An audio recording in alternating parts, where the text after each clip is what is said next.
പ്രതികളെയും പ്രോസിക്യൂഷന്റെ എല്ലാ വാദങ്ങളും അംഗീകരിച്ച് റിമാൻഡ് ചെയ്തിട്ടുണ്ട്. അതിന്റെ അന്വേഷണാവസ്ഥയിലിരിക്കുന്ന കേസായതുകൊണ്ട് കൂടുതലായിട്ട് ഒന്നും തന്നെ ഇപ്പോൾ വെളിപ്പെടുത്താൻ കഴിയില്ല.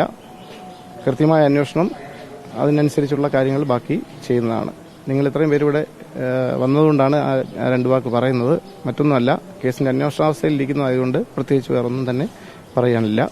അത് കൂടുതലായിട്ട് വിശദമായിട്ട് നിങ്ങൾക്ക് സുതാര്യമായ അന്വേഷണം കൃത്യമായിട്ട് പോകുന്നുണ്ട് എന്നുള്ള കാര്യം മാത്രം അറിയിക്കുക.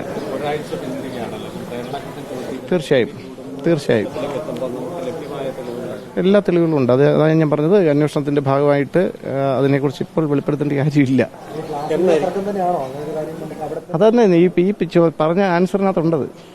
എല്ലാ കാര്യങ്ങളും അന്വേഷണാവസ്ഥയിലാണ്. അപ്പോൾ അന്വേഷണാവസ്ഥയിൽ ഇരിക്കുന്ന കാര്യങ്ങൾ തൽക്കാലത്തേക്ക് വെളിപ്പെടുത്താനുള്ള ബുദ്ധിമുട്ടുണ്ട്. അതിന് കസ്റ്റഡി ഉൾപ്പെടെയുള്ള കാര്യങ്ങൾ ചെയ്യുന്നുണ്ട്. അത് ബഹുമാനപ്പെട്ട കോടതിയിൽ അപേക്ഷ സമർപ്പിച്ച് ബാക്കി കാര്യങ്ങൾ ചെയ്യും. Thank you. അതിനെക്കുറിച്ച് എല്ലാം അന്വേഷിക്കേണ്ടതായിട്ടുണ്ട്.